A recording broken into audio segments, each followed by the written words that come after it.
Salut à tous, aujourd'hui plein feu sur le nouveau film de David Ayer, à savoir Suicide Squad.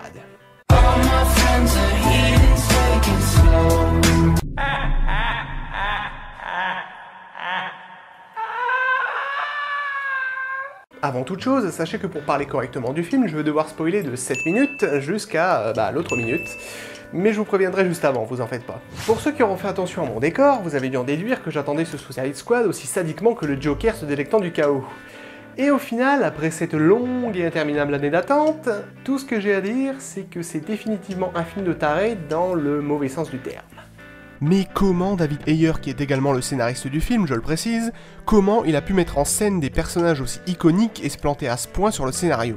Ce qui est quand même incroyable, c'est que ce film arrive à être à la fois cool et à la fois mauvais. Je ne dirais pas que le scénario est totalement pourri, c'est juste qu'il ne sert à rien. On dirait que ça a été écrit par un enfant. Aucun retournement de situation, les péripéties sont aussi vides que dans Mad Max Fury Road. Je reviendrai plus en détail sur le scénario dans la partie spoiler. En attendant, laissez-moi vous parler de la mise en scène. Ils doivent se passer le mot chez Warner et DC, c'est pas possible, parce que je crois bien que cette mise en scène est encore plus brutale que celle du Batman v Superman de Snyder. On a à peine le temps de découvrir les personnages qu'on est déjà plongé dans l'action. La rencontre entre le Joker et Harley Quinn est passée tellement rapidement qu'on n'a même pas le temps de savourer leur présence et encore moins de se délecter des dialogues. Heureusement, il y a quand même quelques points forts. Déjà, il y a les musiques, ainsi que tout ce qui touche à la photographie et au rendu esthétique. Les musiques sont relativement sympas, bien que ce soit un mélange un peu bordélique de plusieurs genres, elles passent plutôt bien et viennent enrichir le délire du rendu esthétique, qui est, comme vous avez pu le constater avec le logo et les diverses bandes annonces, très cartoonesque.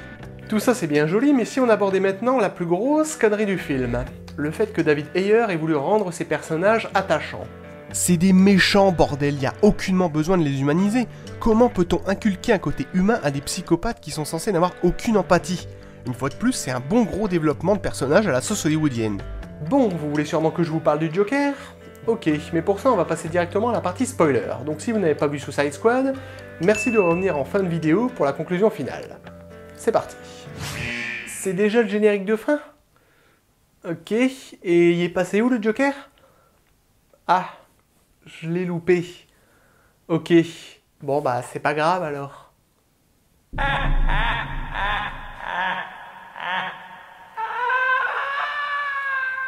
Tout ça pour ça? Ils nous ont vendu pendant plus d'1 an, le nouveau Joker c'est Jared Leto, regardez comme il est beau, regardez comme il est fou.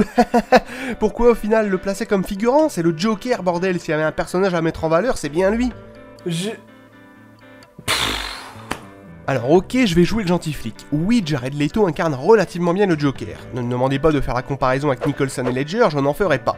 Ce n'est donc pas l'acteur, son jeu ou son maquillage le problème. Le souci c'est que comme il est très peu présent à l'écran, sa palette d'émotions sadiques n'est pas du tout développée. Pour moi, le Joker c'est clairement le meilleur personnage qu'on puisse écrire puisque sa personnalité complexe ne ressemble à aucune autre. C'est un psychopathe sociopathe qui est conscient de son état mental et qui n'a donc ni empathie ni échelle de valeur morale. Il est donc impossible de prévoir ses actions et erre sans le moindre but. Comme dirait Christopher Nolan, c'est l'incarnation de l'anarchie le plus extrême, le chaos à l'état brut. Et au final, David Ayer en a fait quoi? Tout simplement un taré amoureux avec un but, ce qui est déjà une trahison en soi. Et quel but? Celui de retrouver sa dulcinée. Et tout ça accompagné bien sûr d'une seule et unique émotion. Ce qui est amusant, c'est qu'en même temps il est très bien retranscrit, mais il est tellement peu présent qu'on ne voit qu'une seule nuance de sa folie. Alors que normalement le Joker c'est un personnage qui arrive à simuler à la fois la cruauté et la joie au cours de la même scène. Il est censé ne rien ressentir, d'où la nature de sa folie. Maintenant, si vous le voulez bien, parlons plus explicitement du scénario. Ah bah d'ailleurs le voilà. Du point A au point B. Sarcastique moi? Jamais! Scénario ultra linéaire donc, qui se déroule sur une seule nuit. Et au final, ça nous donne des méchants qui vont taper sur d'autres méchants, avec l'Enchantresse comme ennemi public numéro 1 qui soi-disant est aussi puissante que Superman. Sauf que Superman, il se fait pas tuer par une bande de bad guys tout gentils et tout mignons, humanisés à mort. Ah oui, faut que j'en parle plus explicitement aussi de ça. Je le redis, on ne peut pas humaniser des psychopathes, c'est totalement débile et surtout ça casse tout l'aura des personnages. Harley Quinn rêve d'avoir une vie de famille avec le Joker. Ça n'a aucun sens. Mis à part ça, rien à dire, hein. Elle est parfaitement représentée, totalement faux-folle et dérangée. Hein. Mais n'empêche que humaniser le personnage de cette façon lui enlève une bonne partie de son charme. C'est des tarés, les familles ils en massacrent des dizaines à la journée, ils sont pas censés en vouloir une bordel. En ce qui concerne Deadshot et sa fille, c'est ultra cliché, Rick Flag et son amour état de rond, pareil, et El Diablo j'en parle même pas, c'est un pacifiste, tu parles d'un psychopathe. Où est le côté trash, où est passée l'ambiance sadique et dérangée?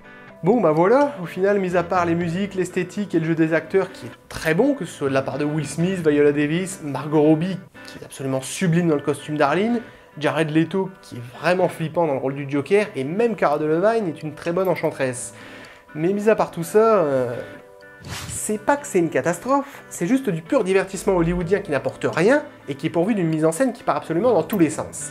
Et même si ça peut paraître cool d'avoir une mise en scène un peu fourre-tout dans ce genre de film, la linéarité du scénario et l'humanisation des personnages viennent évidemment tout foutre en l'air. N'oubliez pas que le cinéma se traite avec intellect et émotion. Ha ha ha.